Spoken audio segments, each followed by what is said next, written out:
Século passado, de Jorge Silva Melo. Paris. Ficava no meu quarto. Também nesses inícios dos anos 60, havia cineclubes para menores de 17. Nesses anos ainda não nos chamavam jovens, éramos rapazes e raparigas. Nos Maristas, onde eu bisonho andava, começaram a organizar umas sessões no Cinema Roma, às quartas-feiras, com obscuros filmes com problemas, filmes ingleses com vinganças e questões sociais. Lembro-me de um em que os pais perdiam o filho num atropelamento e era justiça, vingança. Filmes franceses muito padrecas, com o Pierre Fresnay. Foi nessas sessões que comecei a chorar por O Val Era Verde. Os filmes de Hitchcock eram para 17 anos, excetuando Intriga Internacional e O Terceiro Tiro, que não paro de ver, e O Homem que Sabia Demais, segunda versão que estreou no Avis, no Arco do Cego. Ainda eu não tinha idade e que só muito mais tarde vi, já em circuito de gente fina, Gulbenkian ou assim. Mas houve 3 sábados.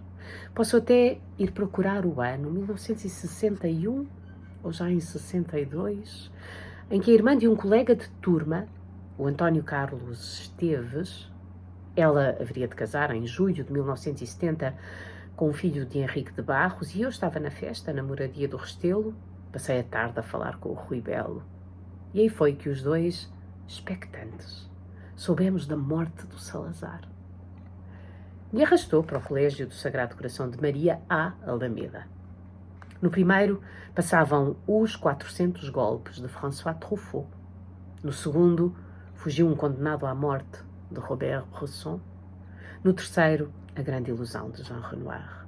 E eram apresentados, e havia debate no fim, orientado, respectivamente, por Duarte Nunes Simões, Ana Maria, acho que já a Bernardo da Costa, e João Bernardo da Costa. Eu teria 13 anos. Nunca tinha visto nada assim. Ao findar o 5º ano, mudou a vida, saí dos Maristas, entrei para o Liceu Camões. Era outubro de 1963 e foi tanta coisa. Aulas, colegas, o Miguel Lobo Antunes, a livraria Divulgação, que era ali ao pé da Estefânia, e onde comprei ao Carlos e à Teresa Porto, ou foi à Albertina, os meus primeiros cahiers du cinéma, já não eram amarelos, umas reuniões da JEC em casa do António Reis, intermináveis conversas com o José Mariano Gago sobre o mundo, a ciência, poesias trocadas, o juvenil do Diário de Lisboa, o Mário Castrim, uma ida ao Mochito com o Abeleira, o Cardoso Pires a falar de Roger Vaillant na tipografia do Diário de Lisboa, umas aulas sobre cinema dadas pelo João Bernardo da Costa ao longo das longas tardes das quartas-feiras na sala de Geografia.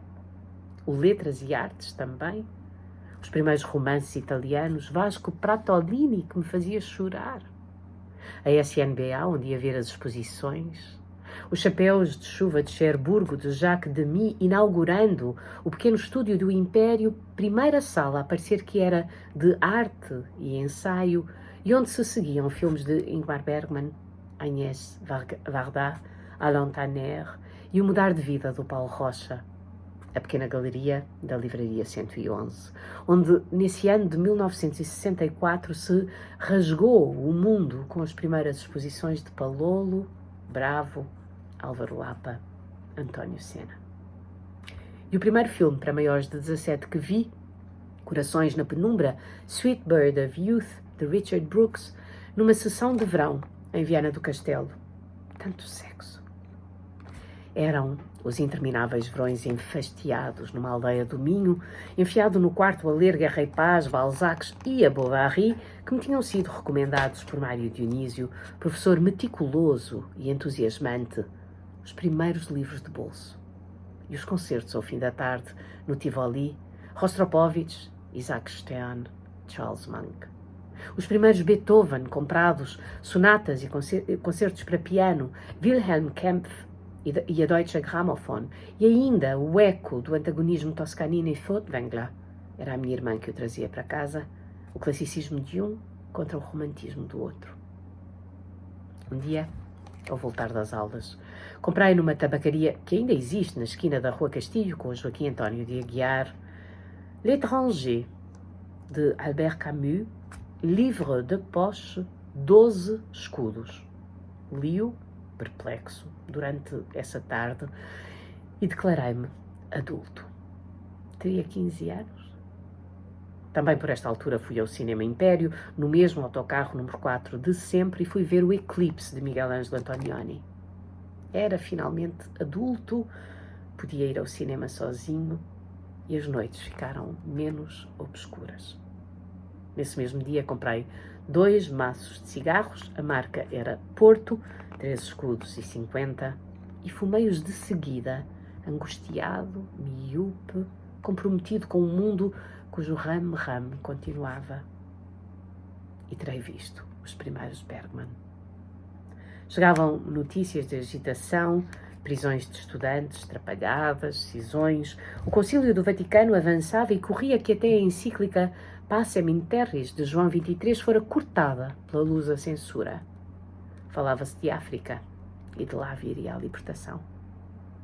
E eu só queria era ir para Paris, os cafés, os estudos, o cinema, o metro aéreo, os cadernos de Joseph Gilbert, as canadianas, os gauloises, os livros, as pontes sobre o Sena, os poetas, as poesias, a poesia, as cantigas tão lindas da Juliette Gréco, do Mouloudji, o mais amado por quem amou, do Vian.